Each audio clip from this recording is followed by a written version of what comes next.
I was meaning to get back to you sooner, but I wanted to finish it to be able to get an accurate assessment of it. It's pretty awesome. Thanks. And it shows. I mean, you've been doing this for a while. Only about 50 years. Yeah. Actually, probably started writing around 72. So, what is that? Yeah, was it 48 years or 50 years or? Not good at math, but long time. Yeah. So time flies for sure, man. So what was it that got you into this line of work? I'd always loved music. I was listening, when I was a little kid. I had a little transistor radio, and, we had some local stations, KHJ and KRLA, and excuse me, I can remember, sleeping with the transistor on. And, this is maybe 64, 65, and songs like Pushing Too Hard and, by the Seas. I mean, I'm going way back here, and I just hear it come on the radio, man, and I just flip out. I didn't know what it was. I just thought, my God, that is so great. What is that, And as I got a little older, I liked to read. I was a really kind of a good reader. I loved to read in school,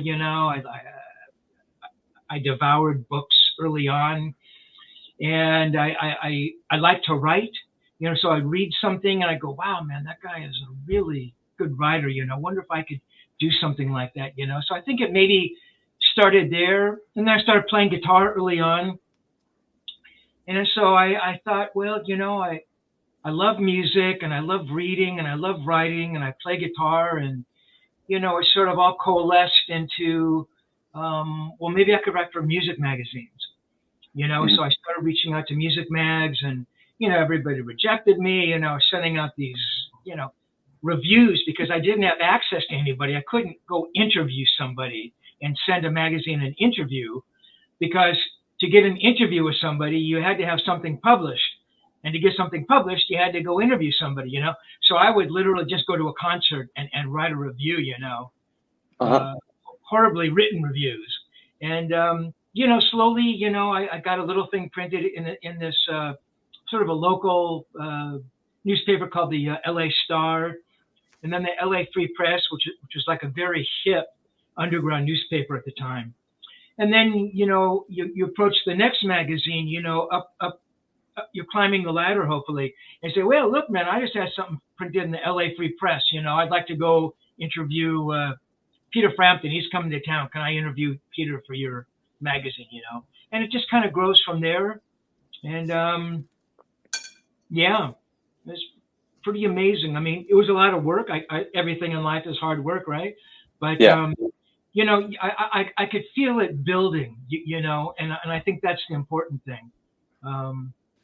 Yeah. At what point do you think that where was it where you actually thought to yourself, like, all right, this is going to be my career, like this is my passion? Like, was there like a specific moment that you can recall, or did it just?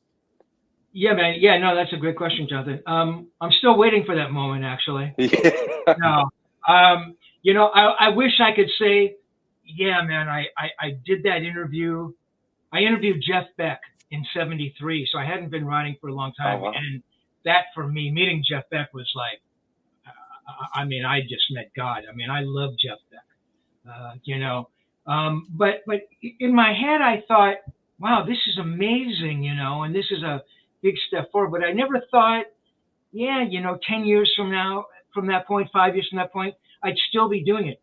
I wanted to be doing it still. I was hoping that was going to happen, but I never really sort of looked on it like, yeah, this is going to be my life. This is going to be my pursuit, I suppose, later on, maybe I've been doing it 10, 15 years. I thought, you know what, I'm pretty good at this. I think that there is a road out there that I can probably travel down for as long as I want to, unless I mess up and, insult the wrong people or, something happens. But it was never like that epiphany like you're talking about, like, oh, this is it. because the reality of it was I wanted to be a guitar player and a songwriter in a rock and roll band.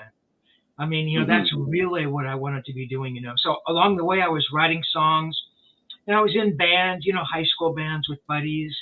And yeah, I wanted to be in a band and write songs and, go on the road. And look, I never had aspirations to be like a monster band. I mean, I was pretty realistic, but I thought I was good enough to make a living as a musician. I wasn't a great guitar player, but I was a good guitar player. I was good enough to be in a band and do the things I wanted to do, opening for other bands and maybe getting a deal on a smaller label and selling some records. I thought I was good enough to do that. But man, that was freaking hard to do. It Mm. was hard to make a living at it. Um, so that was kind of disappointing. But I had this other career that happened, and I was lucky. I started writing at a period when magazines were just it was a nascent period for magazines, and magazines were just developing. Hmm. Um, Right guitar player and there were Cream and Circus, and there was Musician. Oh God, there was one called Music World and Zoo World. Um, I mean, they were just all over the place, and they all needed freelancers. So you'd come knocking and say, "Hey, I just did an interview with the Knack." Go, "Oh yeah, we could use a story."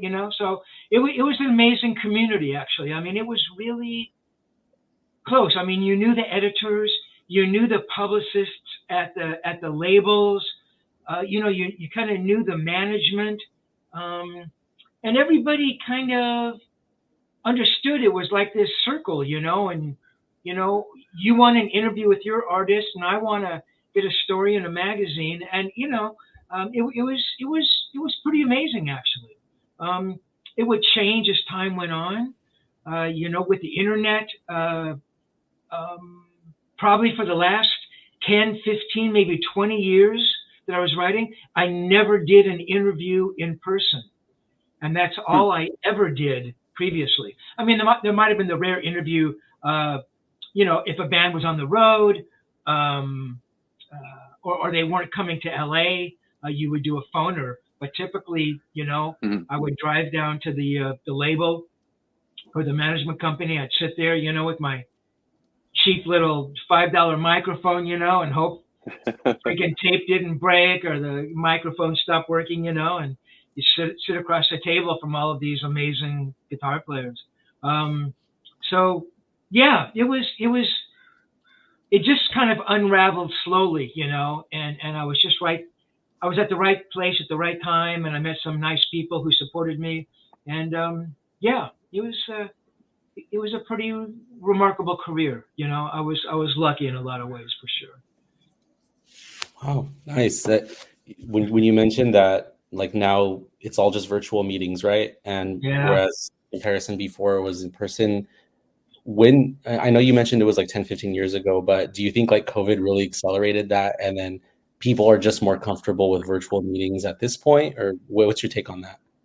I think it happened way, way before COVID. Okay. Um, yeah, COVID was kind of the nail in the coffin, Hmm. to be honest with you. It's strange, during COVID because everybody had to stay home. I actually did a fair amount of interviews, phoners and, you know, uh, uh, Skype and Zoom things because everybody was home, right? Bands didn't want to go on the road. Um, but no, man, I saw it happening way before that. And again, it wasn't like, oh, I'm going down to the label on Monday and Tuesday it's going to be a phoner from now on. It was just this gradual thing. Um, I guess labels realize that you know you could do 10 phoners in a day. I mean, if a musician had the stamina to do it, um, the musician didn't have to travel anywhere. On the other side of that, a phoner was never as good as being there in person. I mean, at a point in time, I mean, I sort of learned not the tricks, but I learned how to maneuver through a phone interview. Mm-hmm. But, and there were some good interviews, but, you're sitting across from somebody, you're looking So at them. different. Totally Right, different. man. And even on a phone, and I'll tell you another thing. I know I'm jumping around here. With the advent of cell phones, I hated that, man. I know I'm dating myself, man, but I'm going back to, the old Bakelite phone. You picked up the receiver. The connections were better. A signal was never dropped. There was never that unbelievable interference. You know what I mean? I mean, I can't Right. even begin to tell you how many times that would happen on a cell phone or on a Zoom or on a link, like technology is the greatest thing in the world. I don't think so. But, but you're sitting across from somebody, you can look at somebody, you can look in their face and go, ooh, they're not digging that question. How do I maneuver around that? Right. It's way easier to read body language, to even pick up on vibes. Oh, yeah, man. It's way different. Way different, and when I was doing interviews, there was always this threshold that I wanted to sort of arrive at. And it's at the point where you go from being interviewer and interviewee to two guys talking about music. And I had done enough interviews, man. I knew when that moment was. I could tell by the tone of voice. I could tell by body posture. I mean, I'd done it so many times.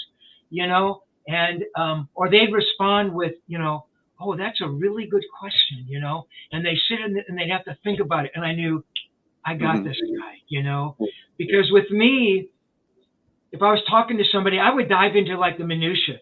So, a new record would come out, So instead of, going for the obvious questions, oh, it's your new single, or, oh, you're playing a Les Paul or whatever, it'd be like I'd try to hammer on some little chord change or some, just some little thing that maybe nobody else ever heard. And that guy knew when I asked that question, this guy's thinking, wow, this guy really listened. Okay, I'm really going to open up to this guy, and it worked a lot. I mean, it didn't work all the time. Sometimes guys would look at me blank, like, what, it's like that comment meant nothing to him. But more times than not, it elicited this response that was, yeah, this guy's cool. I'm gonna really give this guy a cool interview now. So, yeah, but COVID certainly didn't help.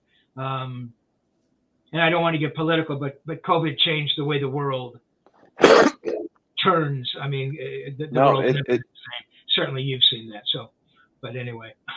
No, that's so true, and I think everyone can say without a doubt that it sucked. It sucked. It sucked, man. Generally, it was horrible. We think of the world ending in, well, Esteban, you were in the services? No. Oh, I was. No. I know you were, Jonathan. I thought you would hang around with soldier buddies, but Oh no, Esteban, I would have done well. Yeah, no, I'm sure. I can tell he would. I would have shot my toe off the first day. Hey, some people do. And not on purpose. Yeah. I mean, we think of the world and everything going on. We think, oh, there's going to be this big war. Somebody's going to press a button, man. But it's going to be, and I'm not a fatalist or a doomsayer, but it'll be like it'll be a COVID, or it'll be all of the water drying up. I mean, these are horrible things to talk about, but you know what I'm talking about. Right. Or meteors. There's there you go. There's practically an infinite amount of them. That'd be a good way to go, though, right? I mean, the whole world is kind of, poof, and we're all gone. The best. Okay, leave some animals, leave some birds, and let them take care of the world, you know. Absolutely. It'd make a good fireworks show. Then everything goes dark. It would indeed. Yeah, Yeah. I wanted to touch really quick when you were mentioning all this stuff about like the minutia of the conversations and picking up on nuances and all that. I have this idea of what the music industry was way before my time, obviously, Mhm. where there's that sense of hospitality where you would receive someone and then you would bond in that way. And I feel like Mhm. that's something that's definitely missing now, where we're not having that one-on-one interaction and we're not picking up on those nuances, and whether it's body language or whether it's the way someone communicates, and then you vibe with it and you understand it, and then that's just another skill that you have, whether it is in music or making connections or networking. It's just having that ability to be with someone one-on-one, and then like you said, break through that threshold, and Yep. then everything becomes like super smooth after that. And I really feel like we're missing that now. Um, I mean, that is so absolutely accurate. And I mean, again, you know, we touch on technology, and that's an amazing thing. You know, for me as a writer, and I was late to the game. I used an electric typewriter for a long time into the age of computers. Nice. And my brother Nice. used to work. My brother worked for HP, and he worked for Compaq, and he said, "You got to get a computer." And I said, "I'm not going to get a computer." I was afraid if I got a computer that I'd never be able to write another story because it was a computer. You know, ridiculous. But you know, for me, you know, the internet. I mean, as a resource, I can now research stories. It was remarkable. But on the other side of that, you know, we touched on cell phones. I don't think the generation of kids who grew up with cell phones, they do not know how to spell. You know, it's that telephone slang, and it makes me cringe. I learned early on, if you learned one thing in life, if you could write a cohesive paragraph and you could explain yourself simply and it made sense, you could get by in this world. I really truly believe that. And I would, I mean, school. I mean, these kids, man, they don't even graduate with 10th grade English, and so to your point, yes, man, it's a lost art. People being in the same room, and you know, the remote teaching now, and it's terrible. And I think you are really going to see the repercussions in 10 years from now when those kids are kind of in the workforce and they go, well, what do you mean I've got to type up a report? Or what do you mean I've got to show up on time? I mean, it's just, man, I I hate to know. show my age, but I mean, you know, it's just these simple rules that people need to learn, and they haven't learned them. And I think at a certain point when you grow up, I think it's really, really hard to learn those things, and maybe impossible. But you know, yeah, as a journalist, yeah, I mean, you're sitting across from this person, and yeah, you develop this thing, and again, it's understanding how to deal with management. You know, some of these managers were heavy. You know, they were handling, you know, big important bands. You know, and it's understanding how to make you know, something as simple as making a phone call, and you know, introducing yourself, and you know, you're writing for a magazine, and this is what you can offer, and you know, and that's a learned skill. I mean, that's hard to get on the phone to do that, you know, and I don't know if kids, I just don't think they're challenged in that way anymore. um No, unfortunately, I actually met Esteban here, my co-founder. We were in an inside sales apprenticeship. That's what I did after I got out of military intelligence. I figured that that would kind of transfer over to sales, you know, right? So yeah, the absolutely. whole thing was based on like honestly, if you can be yourself, have a normal conversation with another person, and you know, uh, just have a normal conversation. That's what most of it is. You know, you've got a potential solution to a potential problem that you've identified. You know, Mm. most likely that's why they're on your lead list. And you're just introducing yourself, seeing what's going on, like, hey, what's up? My, you know, and you want to relate, you want to be authentic. Don't, You know, like don't read word for word off of a script. Like understand the intent of a script. Like okay, because I mean that's terrible. That tells the person on the other end right away exactly who you are, what you're about. You're not listening to me. You don't care about me. I might as well be talking to a machine. So I mean, like this is like deep, like interpersonal, like, and these are social skills that a lot of people growing up right now are unfortunately being robbed, from them due to social media. Great, amazing, one of the world's most amazing tools that's backfired in such an amazing way, and that's the thing with technology, right?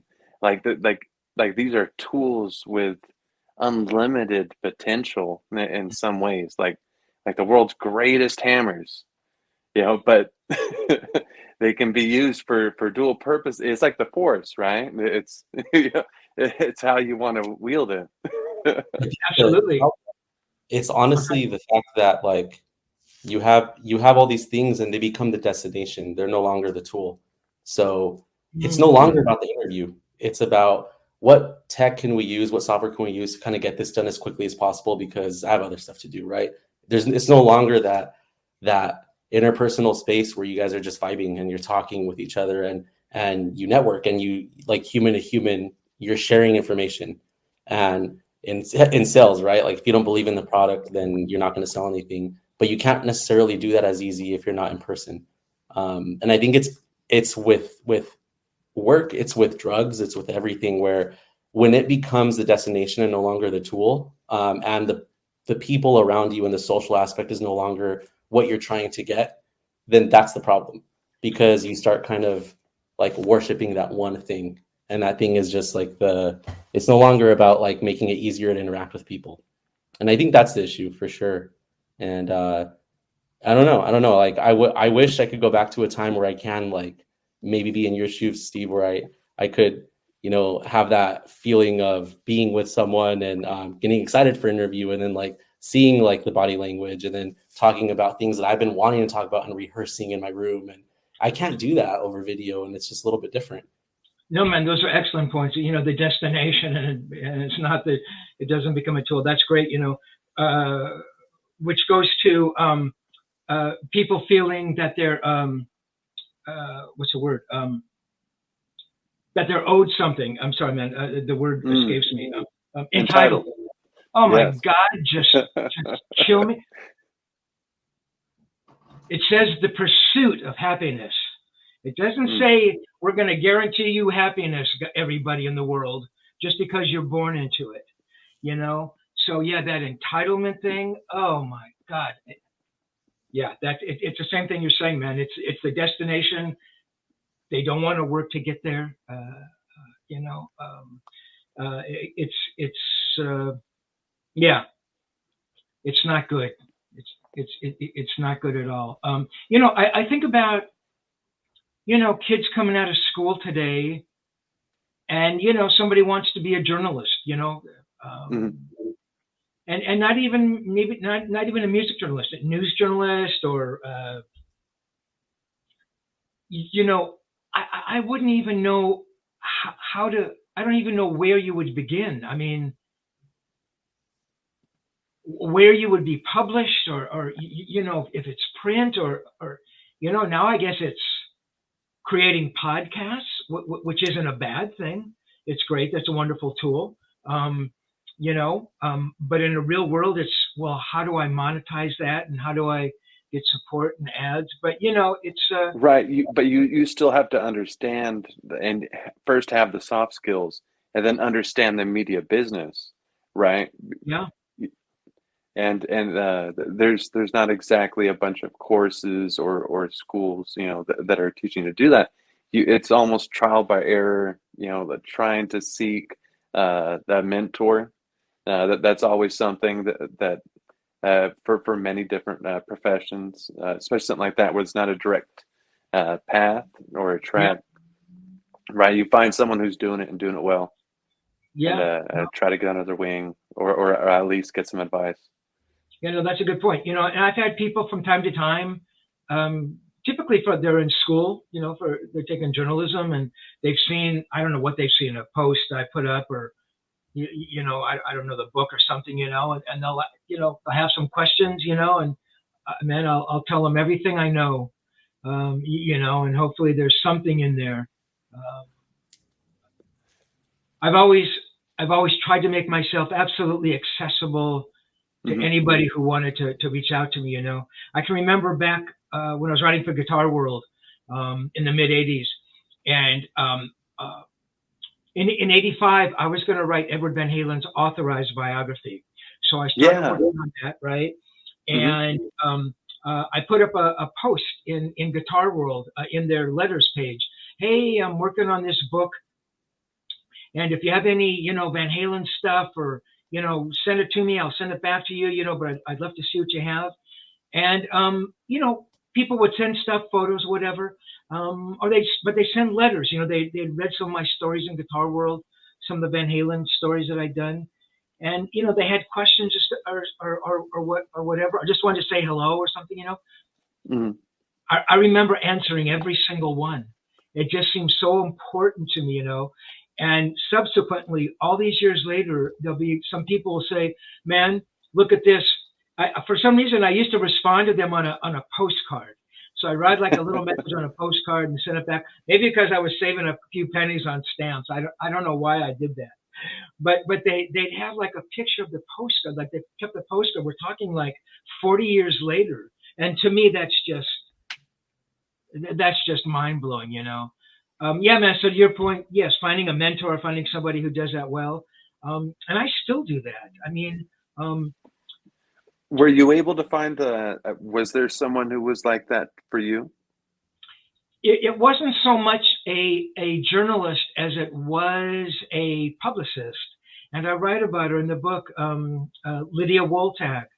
Hmm. Lydia worked for a company called Gibson and Stromberg, and they were one of the first rock and roll PR agencies.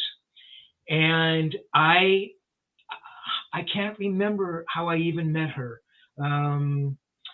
but I did meet her, and everybody there, all the publicists there, took me under their wing. And I talk about that Jeff Beck interview. They set up an Yeah. interview with me with Jeff Beck, and they opened the doors to Guitar Player magazine because they've been dealing with Guitar Player. They had artists who had been in Guitar Player, written by other writers, more experienced writers than me. But Hmm. I'm in Lydia's office one day, and we're talking, and I must have asked her about Jeff Beck, and she goes, "Oh, let me call Guitar Player magazine. Maybe they want a story." For her to say that, it's like, Jonathan, it's like, yeah, we're going to make you a general, and you're going to command the troops. I mean, I don't know All what right. is big on your wish list. Some Yeah. that is inconceivable. Not that you couldn't have been a general, I'm sure, but you know what I mean, man. It's like, oh my God, talking to I Jeff wouldn't Beck I wouldn't and wish it on anyone. Yeah. yeah. So anyway, so they became sort of de facto mentors for me. Hmm. I hung around there a lot, even when I wasn't writing or working with one of the artists, because they lived close to me. They actually lived right across the street from Tower Records. I live in the Oh, Hollywood Hills, wow. and they literally live like 10 minutes up Sunset Boulevard from where I live. So I Oh, just that's drive over amazing. there, and they just let me hang out. And I'd watch them, and they, make phone calls. I mean, it was like, truly, it was like a junkie, getting a key to the pharmacy, man. It was just, Yeah. because there's like posters on the walls, and there's magazines, and it's like,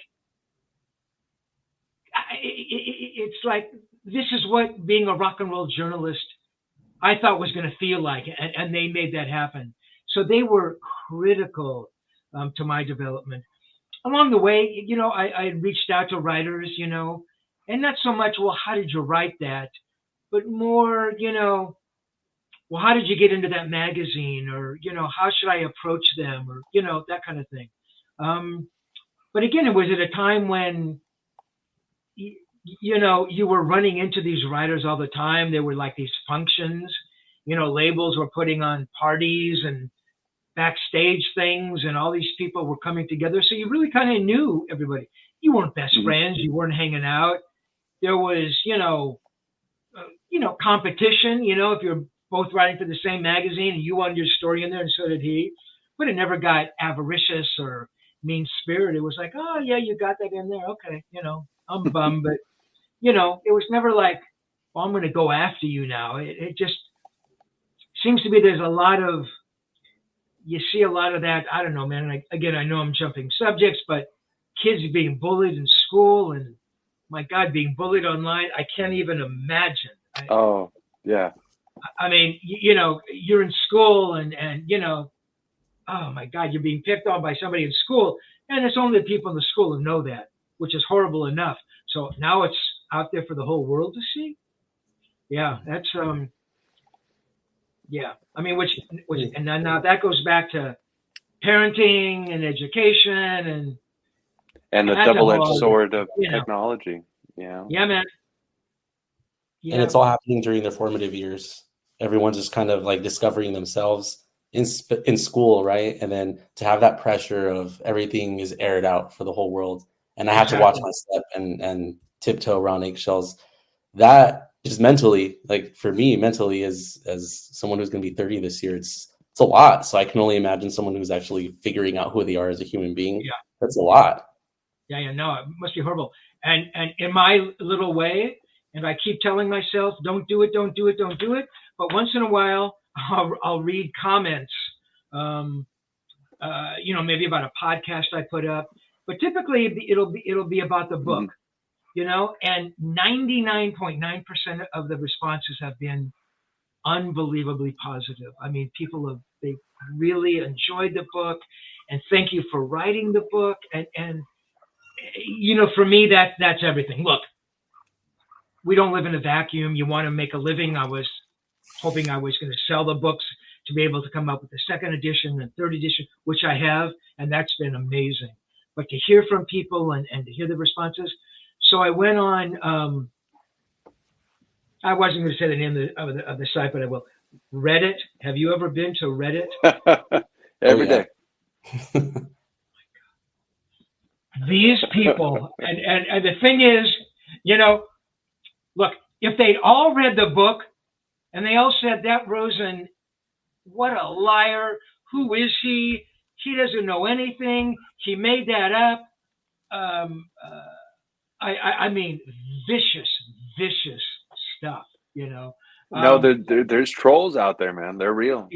Exactly. And had they read the book and had that response, it's like, okay, look, it hurts. I mean, it shouldn't hurt, but you can't take it personally though, because none of those read the whole thing. I don't think any of them have read one page. Right. The likelihood that I don't even know if most of them can read, to be honest. Exactly. They use that telephone, lexicon, and part of me wants to get on there and just respond back to him. And I realize, Rosen, do not do that. Don't do that, because they're gonna, you're gonna open your door one night and they're gonna be out there with torches and pitchforks, it's just the anonymity of it. Right, so I can say anything to this guy, Jonathan. Oh, you're in the armed services. I kick your ass, man. Knowing that I'm never going to run into this Jonathan on the street. So what can happen to me? So in the privacy and comfort of their own bedroom, and the other side of it, the only reason somebody would say that to you is that they're jealous of Jonathan. They wouldn't say, I'm going to kick his ass if you were a nobody that meant nothing to them. Right. They're not going to say, oh, Rosen, what a fool and what a horrible writer. They wouldn't say that if I didn't reach a point where it's worth them taking a shot, And I try to think about that part of it. It's hard to do. But that's actually something I told my kids recently about. Honestly, like in that type of scenario, you from a certain perspective, you can actually start to feel sorry for that other person, because to be doing that means that you coming from a state of pain and unevenness that it's being misdirected oftentimes, And usually, when someone lashes out at another person, it's because that person is doing something that they want to do. Yeah, But right. take it as like be grateful, almost take, you're doing well, and it's a kudos. And some people, can if you can recognize it, then you can grow from it. But most people do lash out due to, jealousy. Jealousy is very strong, and people are afraid. Yeah, and now, and these days more than ever. Yeah, yeah. You, it's funny. What's weird is that they're all on Reddit. I don't know if Reddit attracts that. I mean, these guys. I mean, they'll thrash each other. They'll make comments about, you know, Jeff Beck, and I mean the greatest guitar players in the world. So you got to take it with a grain of salt. I was Yeah. gonna do something, but I thought I was gonna write one of these guys, one of the nastiest guys, and say, "Man, I'm really sorry you feel that way. If you wanted to come out to my house, I have an open invitation. I was gonna take you up to 5150 to hang out, but I thought that'd be a really mean thing to do, and Yeah. I never did that. But I think that person would go, oh my, they kind of do a 180. But no, you're right. It comes from a place of there's something missing in them, and if they're lashing out at me on Reddit, I mean, the rest of their life has to look pretty bleak. I would think so. Yeah, Yeah. Oh yeah. yeah, And everyone listening to this too, you don't have to take our word for it. Companies monetize this kind of engagement. So in your case, Steve, any negative engagement on whatever you post or any content that you create, that's valuable. And then so it is going to drive engagement for certain blog posts or podcasts or whatever it is. And then the algorithms are going to piece that, like analyze the hell out of it. And then from there, your content will be prioritized just so it can drive more engagement and so they can make more ad money. And that's just how the world works right now. And it just worsens everything, I think, in that sense. There's a lot of positives that come out of it, but one of the negatives for sure is that you're just reinforcing this type of behavior, and then you're promoting it, and then people are seeing it first before they see what they want to see. And I think the internet now is just too big. And when I say that, I think right now, what would make it more healthy, at least, I don't know if we could ever make it like positively 100% healthy, but just stick to your community, right? So why would you need to see posts that are kind of like heavy in engagement from something that doesn't even interest you and just gets you mad? I just feel like if we could rein things in, and then kind of make things a little bit more based on like what your interests are, where your community is, you don't need to see all these other things because it doesn't really affect you. It just really kind of just works you up. And I don't know. I don't even know what the solution is, but when I was on MySpace back in like 2007 or whatever, it was a small community, and I always like to make fun of MySpace, but it was positive, and it was really popular for a reason. I think it's because people just saw what they wanted to see, and they wanted to interact with specific people, and it's not like that anymore. You're seeing everything from everyone, and I think we can all agree that like I personally don't really want to hear certain people's opinions. I just want to enjoy them as people. And I can kind of separate those two things, but can't do that anymore. Yeah, no, it's impossible. I mean, who would do the policing, right? That's the big question. Yeah, but I agree. I agree. And along those same lines, and I don't want to get political, I think in some ways we almost have too much freedom in this country. I just think the world has changed so much that we allow so much to go on that would not have gone on maybe pre-COVID. I don't know, but that's another subject for another day. But No, I think that has merit. yeah, I don't know, man. You allow people to get away with more and more, and It's like with kids. What do you expect to happen, right? I'm raising my kid, and I draw a red line, and I say this is enough.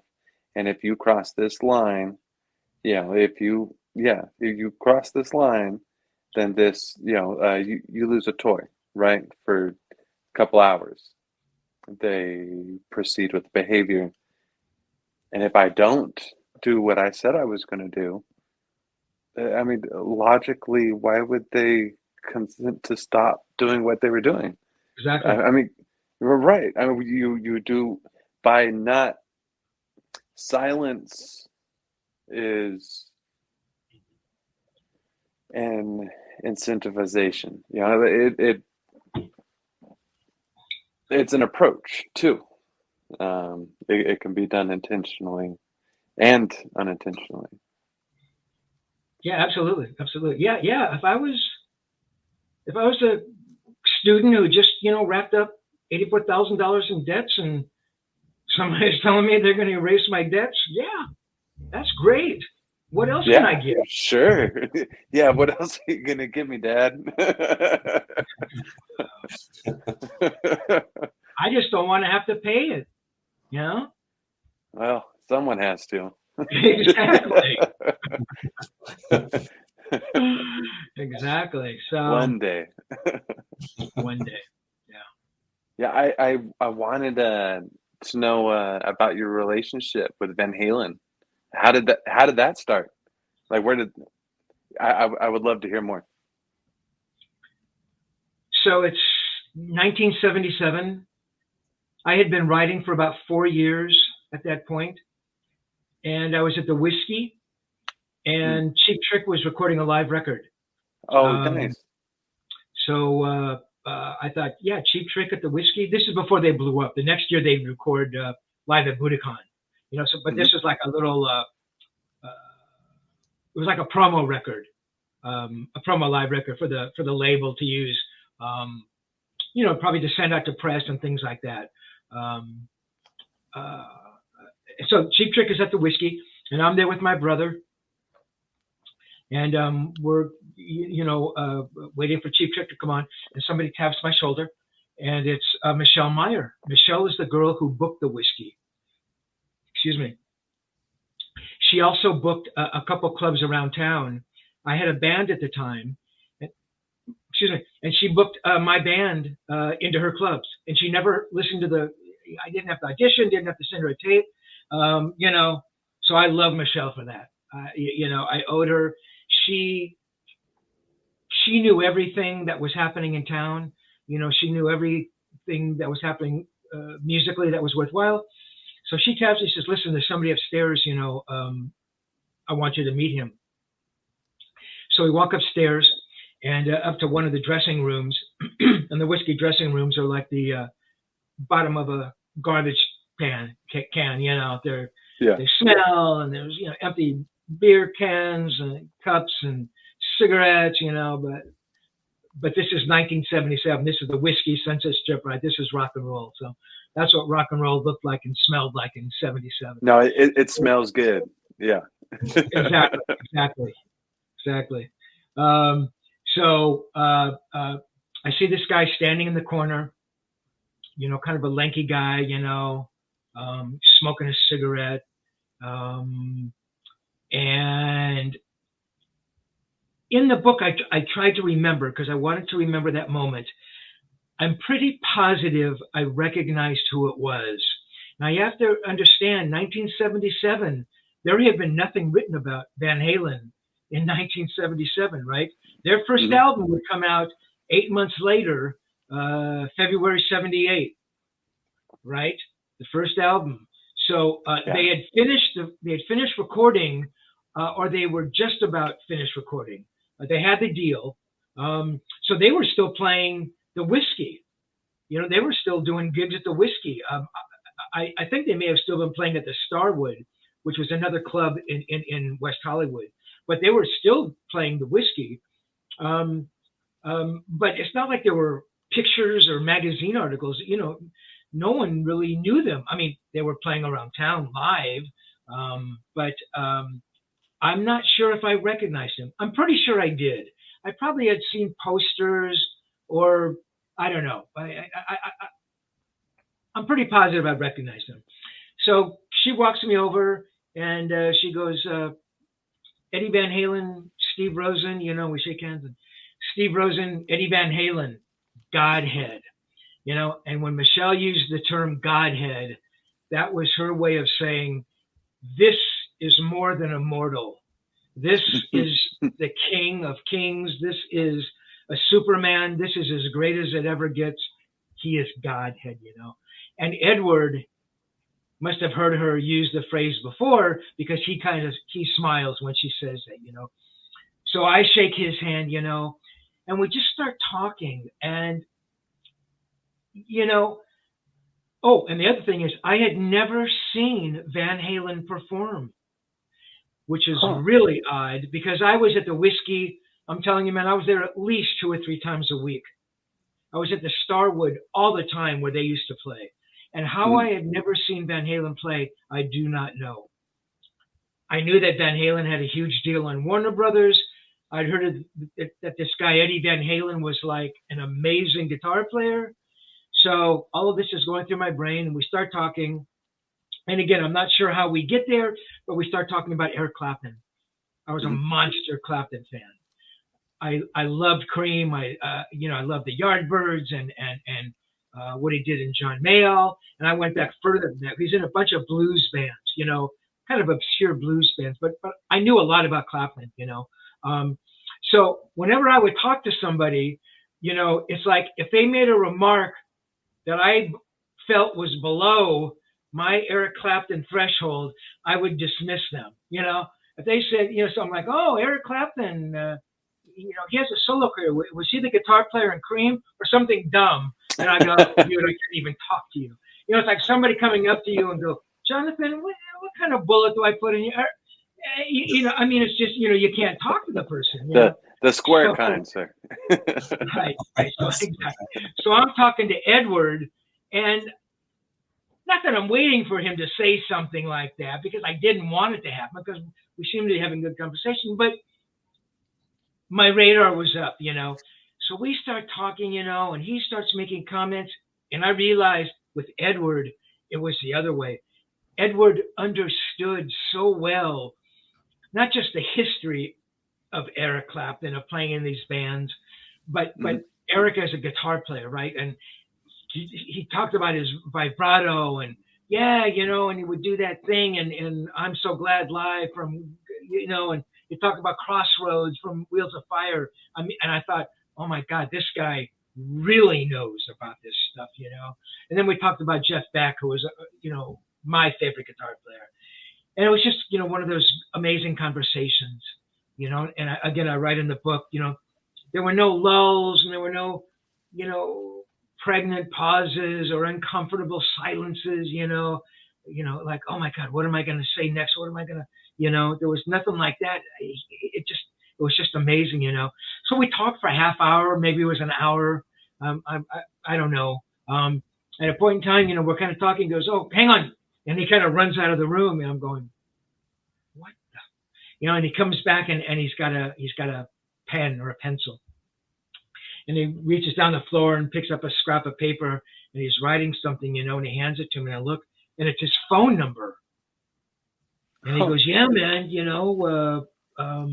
and I can't remember the exact wording, but it was something like, yeah, man, I hope we run into each other again, call me.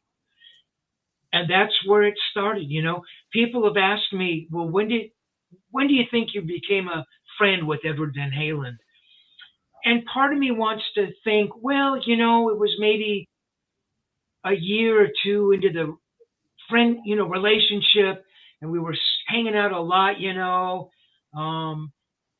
and like you asked me, Jonathan, was there like an epiphanous moment where I thought, hey, I can do this for the rest of my life. I can become a rock journalist. Or was there that moment when I thought, hey, we're really good friends now? That never happened. But I kind of digress here. I guess what I'm trying to say is I think really the friendship really began that night.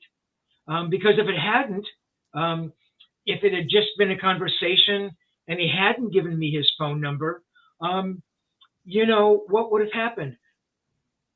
What would have probably happened is I probably would have met him again, or certainly spoken to him, because I was on Warner Brothers mailing list, right? They would send me their albums, and they were setting up interviews with their artists. I love Warner's.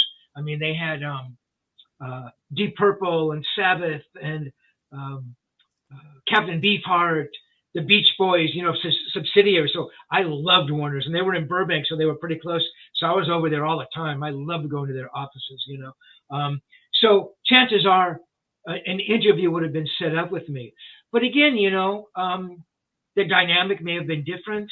You know, he may or may not have remembered we met at the whiskey. So it could have been a lot different, you know, if the conversation just had been a conversation and he had left and he didn't give me his phone number. But that didn't happen. And then again, if you really want to go back and talk about synchronicity or destiny, and I don't know if I believe in destiny. I'm all about synchronicity. Oh, yeah. Yeah, really. You know, I mean, I think you kind of make things happen, but why was I there that night? I mean, I wasn't going to the whiskey because there were a lot of punk bands. I was never a fan of punk. But on this night, Cheap Trick, it's like, my God, I love Cheap Trick. So, you know, so I was there and he was there. So who knew Edward Van Halen was a Cheap Trick fan? You know, so you think about all of those things coming together, you know, but yeah, man, it was amazing. He was a remarkable guy. I mean, you know, and I think, and I never thought about this. I think some buddies brought this to my attention, that I did meet him sort of before that first record came out and before they go on that first tour, you know, opening for Montrose and Journey, you know, and before, I mean, he really, his star starts took off. Yeah. Right. So, you know, and I think Edward, you know, maybe subconsciously thought, well, hey, this guy met me when, you know, I wasn't, you know, playing in front of a lot of people, and, you know, he still likes me. Look, I'm putting thoughts in his head. We never really talked about that, but I think there was some of that there. You know, I think he understood that I respected him, because he was a great guitar player, not because he was going to go sell 8 million records or play in front of, you know, I mean, that was great, but it had nothing to do with how I would treat him. You know what I mean? So I think he understood that, you know, and I think he knew that he could trust me, again, because I kind of knew him before he was this huge star. So yes, I think all those elements just came into that meeting that first night, you know. Glad I went to the whiskey that night for sure. Yeah, it seems like you guys had that relationship where you were like raw, you know, like you saw each other's kind of like raw energy in your elements. And I think that's the thing, kind of going back to what we were talking to earlier, like that's the thing that we're missing right now, where you saw him as a person, you know, you didn't see him as this dude who was making incredible music that could be monetized and sold. And then you weren't looking for anything specific. You had no agenda other than just being like, what are you about? Right. And I just wanted to say too, Steve, that I'm in my dad's place. I don't have this kind of interior design creativity, right? So he's here in the other room listening. When you're name dropping these venues and these specific people, like I'm seeing my dad going like, yeah, like I know he's talking about. I don't know if you wanted to meet him really quick. I know he's followed. Absolutely. Yeah. His name is David. He's on his way over here. Yeah, like it's just funny. Like out of the corner of my eye, I'm hearing like, yeah, you know. Yeah, how's it going, Steve? Hey, how are you? Pretty good. Pretty good. Nice to meet you. Yeah, I was fist bumping. I'm trying to stay quiet. Stefan came over for dinner, and he was meeting with you, and so I'm sitting over in the living room and fist bumping. You're talking about the whiskey and Van Halen and Eddie Van Halen, and yeah, I love those. I love those venues out there. The whiskey, Troubadour. Nice. You were there? I've been there. Yeah. Yeah. I got to hang out with Ed over at the Troubadour. I think I might have scared him because I was hanging out with him. The Troubadour, another great club. Yeah, amazing club. So who else were you listening to back in the day? Oh, I mean, who wasn't I listening to? I mean, you mentioned Cheap Trick, and I wasn't really into punk, and I mean, I kind of was and kind of wasn't. But they became so almost I hate to say mainstream, but they became so popular in household that it kind of opened up a couple of avenues. But I mean, it was popular like Quiet Riot, things like that. But I think that to watch the transition of Van Halen specifically with their frontmen, that was an interesting experience. That was incredibly interesting. And sometimes with some frontmen, my experience, and I don't want to take your guys' conversation, I'll move over in just a second, but with frontmen, the stuff that was going on with David Lee Roth and Sammy Hagar, and I mean just the different frontmen that they've gone through, you couldn't really hate one as a fan because you would dislike some songs, but then you would like in other ones, and you almost felt like you were, because you liked this other one, you felt like you were cheating on, in this case, David Lee Roth. Right. You know, it was weird. With Van Halen, it was one of the only bands that I really built up like a sense of loyalty to, if that makes sense. Yeah, Van Halen fans are rabid. I mean, they are rabid. I mean, I've run into fans of a lot of bands, and they are crazy. I mean, you've seen the feuds that go on, between, Dave and Van Hagar, and Gary Sharon always gets the short end of the stick. I actually thought that record was okay. I mean, I actually thought he was a good singer. He was actually a good writer. Yeah. But by then, Van Halen fans weren't going to accept a third singer in Van Halen. So you could have had, Sting singer, whatever, Paul McCartney. It wasn't going to work at that point. But yeah. And then my experience, last thing I'll throw in there, and I'm going to get out of your guys' way because I really enjoy hearing this conversation, and thank you. I was kind of eavesdropping on purpose, but I think that my experience specifically with Van Halen is with all the other rock bands, metal bands, and even like AC/DC and stuff like that. But my experience was in the 80s when they were really kind of humongous. I was also growing up in Mexico. So it was California and then Mexico and then back to California. So I knew who they were. And then when I went to Mexico, they were being discovered over there. And people were like, hey, have you heard this band, Van Halen? And I was like, yeah, man, I know who they are. and to see people exposed to it, a whole country exposed to it, and what he could do with a guitar. And coming from California, who I already knew who they were, and seeing their experience, I kind of that was interesting too. That was like a whole other, yeah. But I'm gonna step away because I don't want to take more of your time. Pleasure to meet you. So great to meet you. Excellent meeting you, man. Take care. Thanks for stopping by. Bye-bye. See ya.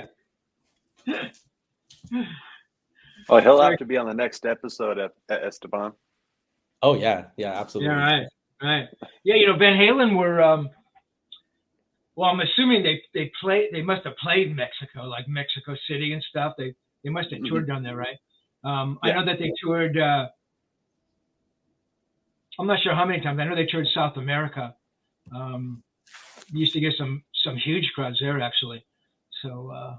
And I feel like if you want to enter Latin America and then the rest of the world, you do it in Mexico. And then if you make it there, then from the world trusts kind of like what the music taste is. When it comes to the book that you wrote, what is it? What's kind of like the goal of it? Is the goal of it to kind of talk specifically about your experiences with Eddie Van Halen, or is it kind of just like a third person kind of retelling of what it is? Like, if you can give more information about that. So when I sat down to write the book, I didn't know that I was writing a book, to be honest with you. Look, so, and I don't want to give the ending of the book away for anybody who hasn't gotten it yet, but So but I mean, it's probably pretty common knowledge. I stopped seeing Edward, hang out with him in 2003. So from 77 to 2003, hence the title, My 26-Year Journey with Edward Van Halen. Mm-hmm. So post 2003, Edward goes through some horrible stuff. 2004, I don't know if you've seen those pictures. He's got the samurai bun and the teeth are bad, and it's bad. He's bad. He had changed towards the end of our relationship. But in answer to your question, so again, in 1985, I was going to write the authorized biography. That book never happened. Mm-hmm. I worked on that book for about 4 years, interviewing musicians, fans, blah, blah, blah. That never happened. Wow. 2003, the relationship ends. Over the years, I would sort of think back, on the relationship and the friendship and the book that never was. And, it crossed my mind, and nothing very seriously.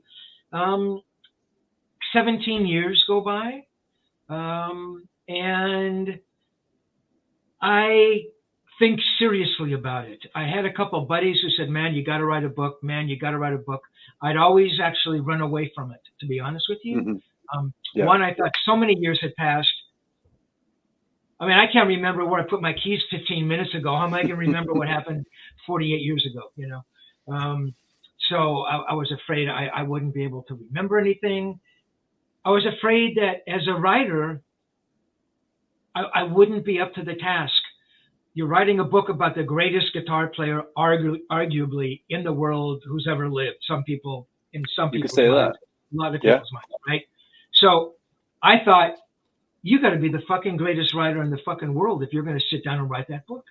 If you write a book that's not amazing, you are going to be thrashed. You're going to feel horrible. You're going to feel small.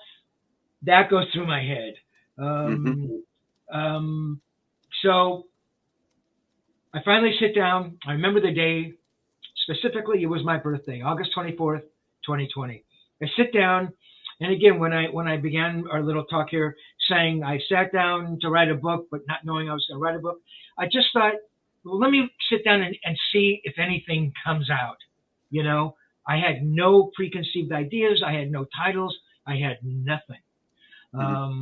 So I sit down and I start writing, and what came out is the opening paragraph of the intro.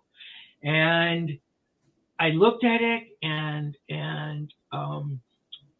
it's a real long sentence. And again, I kind of don't want to give it away. And it's like, my first thought was, you can't open a book with a sentence that's like a paragraph long. You can't, it's a run-on sentence, who's going to read that? Who's going to, And so I thought, let it lie.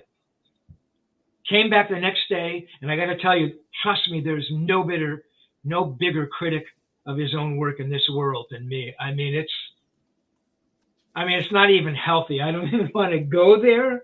But, I preface this whole thing by saying, if I didn't write at least the most perfect book I could write, I wasn't going to write it. So I came back, and I read that, and I go, you know what? That is pretty freaking good. So I sit down and I write a second paragraph, and a week later, I've got the intro.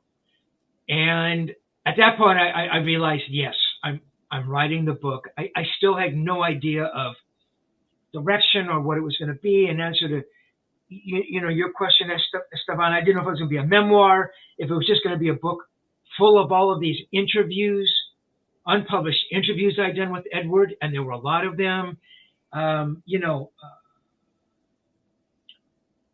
Was I going to write the entire book in first person? And I thought, oh man, that can be delicate. People are going to think, oh, they don't want to really hear about you. Get out of the way. To me, that's always been my hardest question. I got a couple books that I'm working on right now, and that'll take you months. I could think about that for months. You got to write the book. You got to write the book in first person. Mm-hmm. If it's third person, then someone else could write it. because it's gotta be about you. I mean, Mm-hmm. from what I know, had I done it in third person, it would have been. I think the response would have been really mediocre. So you want to get to a place in a book, hopefully, where the book kind of leads you. I'm not trying to talk cosmically or socially, you know, but at a point in time, you know, you find that voice as a writer. It's like, oh yeah, that's Steve Rosen. He's writing like that. So let's just follow that, you know, and see if we can hang on for the ride. Yeah. And I brought in some different elements, you know. I did a thing called Note, and the Note section is where I became two different people. So the one person, the guy writing the book, is just Steve Rosen, and he's the participant, right? So he's going back to 1985, sitting there with Edward in 5150 and watching Edward tune his guitar, and he's writing about that. But what if he doesn't capture everything? What if he doesn't capture every little nuance of that moment? How are you going to get around that? You know, what's he going to do? Well, let's have him become this other guy, the observer. And that observer makes his comments in what I call the note section. So this observer is way smarter than Steve Rosen, the participant. This guy knows everything. He sees everything. He's, you know, the God on high, and he's looking down and he's going, Steve, don't forget to talk about how Edward was holding a cigarette that day, man. And remember, man, his eyes were a little sad that day. And what was it about his voice? And look how he's holding the guitar. And I could just dive into the minutia with the participant, with the observer looking over my shoulder. And I thought, my God, people are going to think you're a whack job. I've never heard of anybody else doing that. But then I thought, hey, you know what? It's my book. You know, at the end of the day, did I write the book for myself? Partly. I wanted to say that I did write the book, because if I never wrote the book, I know that I would have looked back with a huge regret. And even if I'd written a bad book, which I probably never would have put out there, at least I could say, look, man, I went through it. You tried. I tried as hard as I could. So yeah, I mean, I did write the book partly for myself. I did write it honestly, and we've touched on it a lot this evening. A lot of Van Halen fans out there, and they never knew this side of Edward, and no other writer ever had this relationship with him. So what can the participant and the observer tell these people about Edward that they might not know? That Edward is fragile, that Edward gets down sometimes, that Edward smokes too fucking much, that Edward has these massive problems with the band early on, that Edward's marriage isn't perfect, that he has everything in this world that you could ever want, and he still gets sad and depressed, you know? And I thought, my God, if I tell people that, then what are they going to do? Are they going to, you know, shoot the messenger? Rosen, he's not like that. He's my hero. How could he possibly be like that? But people understood, you know? Yeah, it was all those things that stuck on, you know. I wanted to write the book. I had to write the book. I wanted to write a great book for people to read. I wanted the book to read incredibly well. You know, I wanted it, you know, so I drew on all of the writers that I loved, you know, John Steinbeck and T.C. Boyle and Tom Robbins, and, you know, I mean, these remarkable writers, and never in a million years would I ever even think of, you know, uttering their names in the same breath. But, you know, I would think, well, how would they write that section? How can they do that? You know, so, yeah, man, it was all those things. And the book took 14 months. I wrote every single day. I'd written 7 books previously. I think the longest I'd ever worked on a book was 4 months. So this took like 3 times as long. Man, I killed myself over every word. I edited and cut out stuff. Oh my God.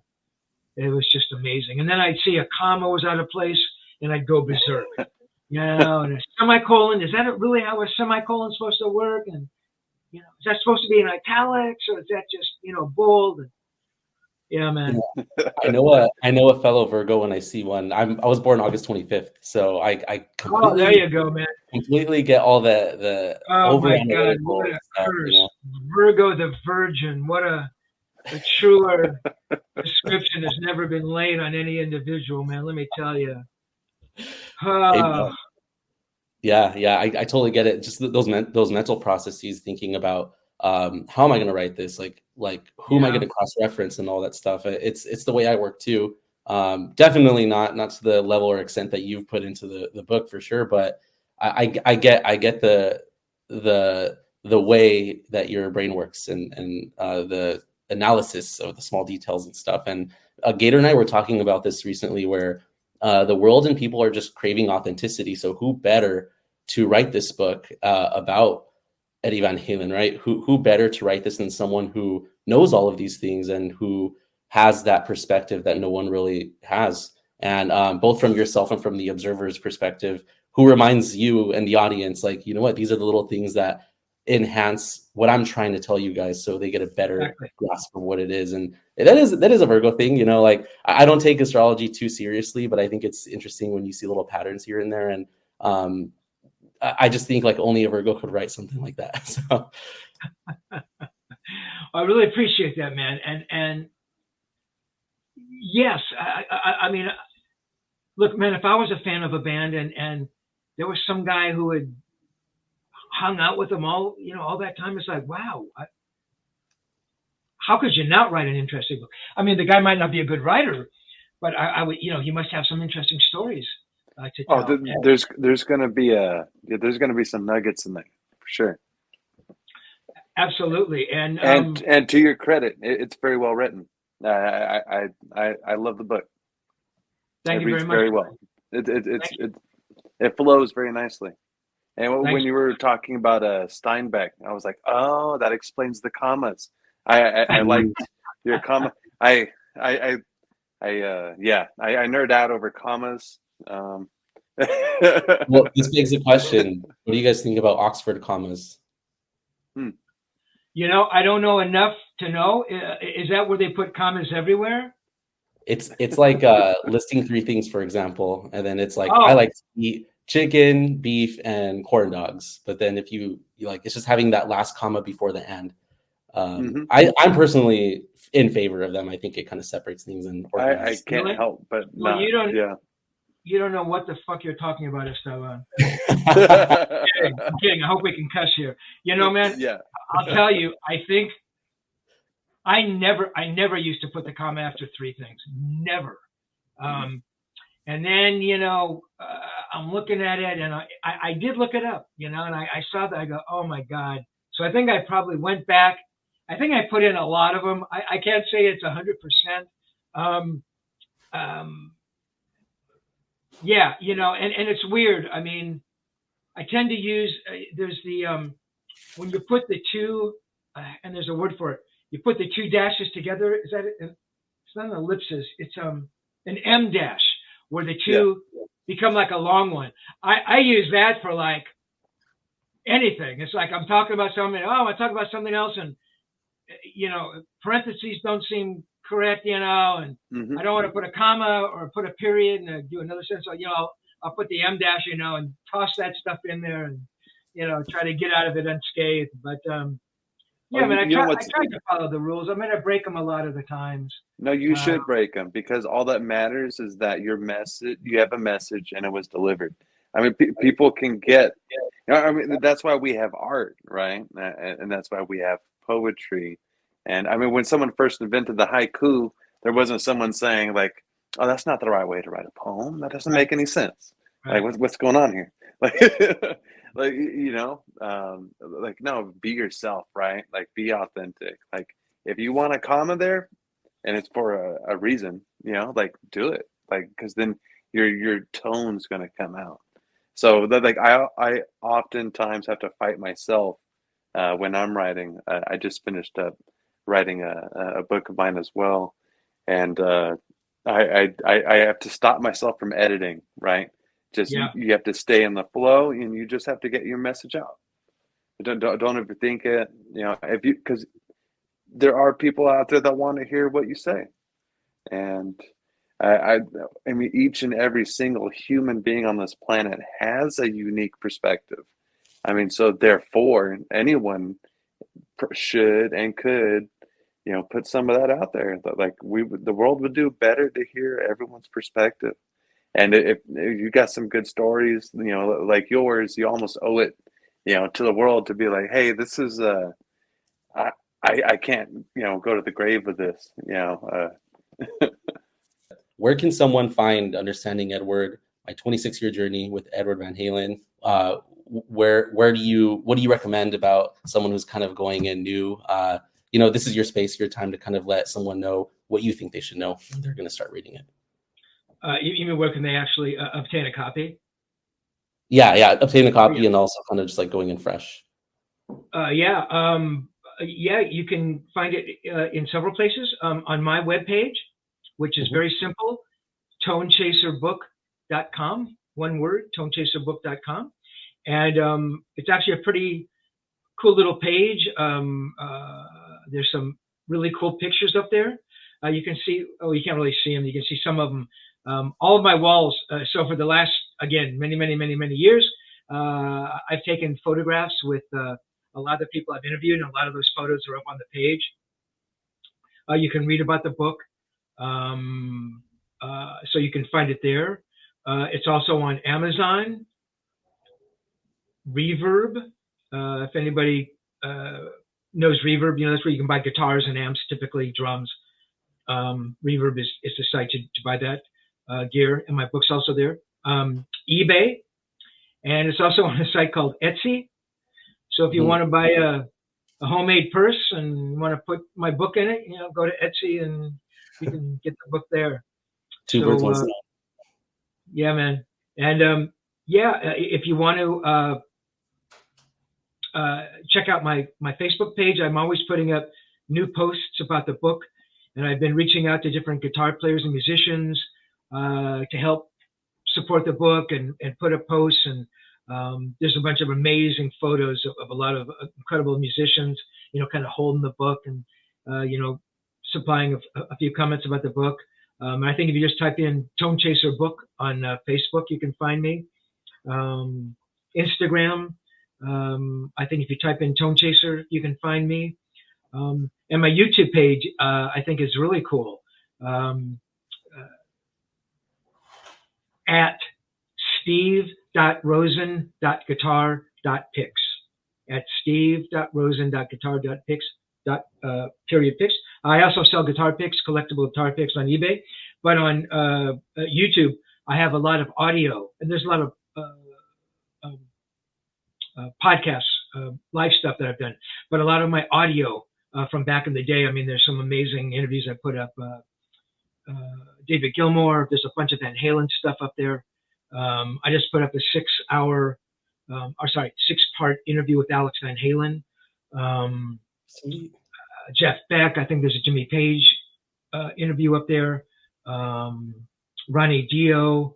I mean, some amazing audio up there if you have an interest. So, yeah, lots of good stuff out there. Awesome. And we can definitely link all of these things whenever we post. So we'll make it easy.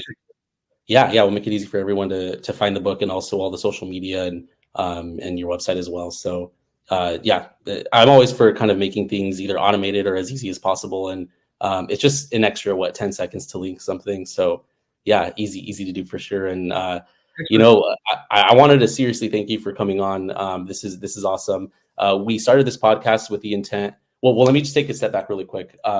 We're in the Central Valley here in California, so we have the intent of kind of figuring out what the gaps are here in the Valley, and then making the area and region competitive again. And that's kind of what we're trying to do when it comes to producing content, whether they're blog posts or media, teaching people how to code. We have our hands in different worlds pretty much. And our team is pretty cool because we have all these talents, and we realized that we can do this here in the Valley. And you know, as annoying as tech can be sometimes, it does make things more accessible to people who previously were ignored by the world, really. And Right. we have a lot of talent. We have a lot of really cool stuff happening here in the Valley, but I just wish the world knew, right? So we're trying to do this, and we thought that it would be great to start producing content and teaching people and showing people that it's very possible to do this here and, you know, become competitive with LA and SF and the coast and all that. And it's just awesome having you here because it kind of lends to the fact that what we're trying to do works. And whether it's the universe or serendipity or just pure coincidence, like it's awesome that we are making these interactions with you specifically and with people who are willing to kind of give us a chance, but also so we can kind of get everyone to know that in this specific scenario, like there's an awesome book out there and people can learn things about someone who's iconic and they can learn more about him and the fact that he is a super complex human, right? Eddie Van Halen is not just some robot. Like he made amazing music because he was very human. And I just think it's awesome that you have that ability and you have had that ability to write this and to let people know that he's super complex. He's awesome. And it's just great having you on. Seriously. Well, that's very cool, man. I really appreciate that. Yeah, man, the gig sounds great. You know, I'll tell you, LA, San Francisco, yeah, man. I mean, they've seen better times, so you know, it might be the time for the Central Valley to step up and, you know, do its thing for sure. Yeah. If you ever get a chance, in Fresno, there's Art Hop. It's the first and I want to say it's first and last Thursdays of the month, and I could be wrong about that, but it's popping. Like there's thousands of people who are just walking the streets of downtown, amazing food vendors, art being sold, Great. people performing, and I've never really seen crowds like that in a place like Fresno, and it's kind of coming up too. So we're trying to follow that momentum and all that. And Yeah. you're right. Like the iconic cities here in California, I've definitely seen better times, but it's a phase. I think we can get through it. And I just think we need more interaction. We need more third spaces where we can kind of have these human interactions and meet people and cross paths and stuff. And I think that's we're well on our way there for sure. That's great. Excellent, man. Well, it sounds fantastic, man. I wish you guys all the success. You know, if you have any links or anything you want me to put up or whatever, or anywhere or anything I can do, just let me know. Awesome. Same to you. And I hope we can have you on in the future. Maybe we can, update each other on where we are with our lives and our work and stuff, maybe down the line. So we would love to have you back on soon. Absolutely, man. My pleasure. Cool. All right. Well, Steve, I don't want to say we're the same person. We have basically the same name. We're born one day apart. So Right. we'll let the audience decide on that. That's funny. I never thought about that. Right. Yeah. I didn't say it. I'm just saying, but yeah, thank you again. And we'll check in and we'll talk soon. Sounds great. Talk to you later, Esteban. Awesome. You too, Steve. Thanks.